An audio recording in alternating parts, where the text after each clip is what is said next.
Bonjour, bonjour. Alors écoutez, là je suis super bien installé sur la terrasse pendant que les enfants sont à l'école, pendant que Magali est en entretien, pour vous faire une petite vidéo de remerciement à tous les messages que j'ai reçus, mais pas que.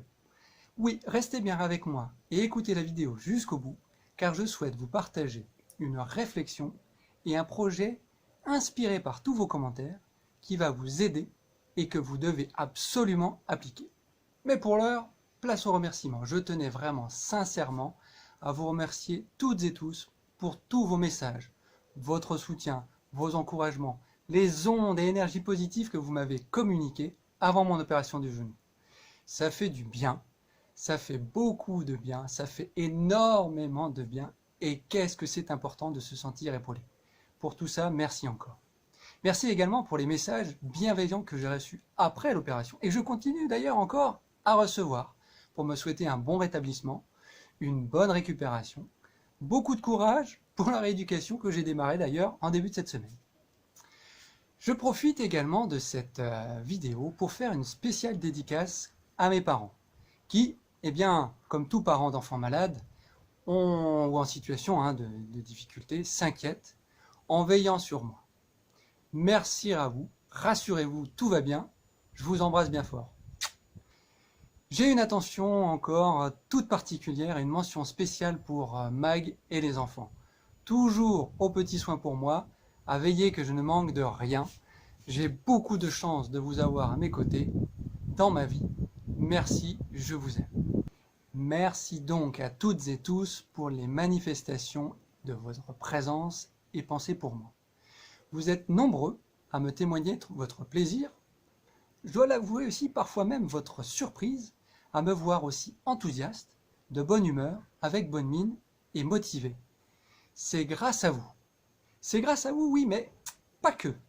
Et c'est justement là où je voulais en venir pour ma deuxième partie de vidéo. Et c'est ce qui m'a inspiré le projet que je vais vous présenter maintenant. Moi, je ne suis pas surpris de mon attitude positive face à cette aventure du genou, cette opération. Effectivement, pourquoi? Eh bien en fait, on ne peut pas maîtriser les événements qui nous tombent dessus, les situations difficiles, maladie, blessure, licenciement, galère, décès d'un proche, etc., etc. En fait, bref, tous les coups durs de la vie. Non, ça, on ne peut rien y faire.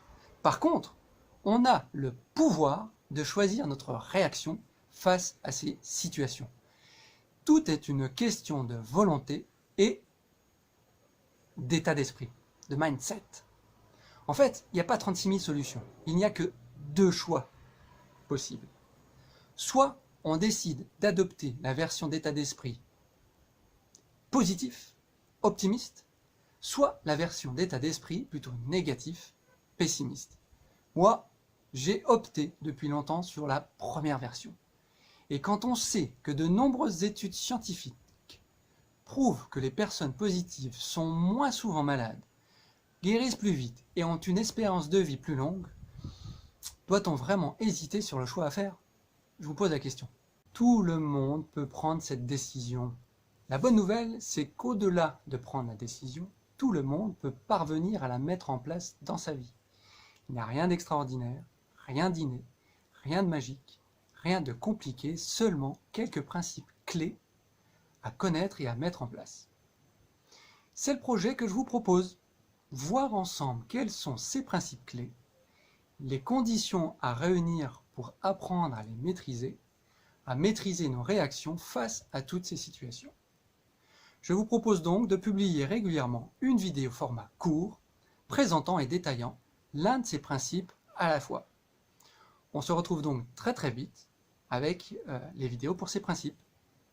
Allez, en tout cas, je vous remercie encore beaucoup toutes et tous, et je vous dis à très vite pour les vidéos. Bye bye, ciao, je vous embrasse.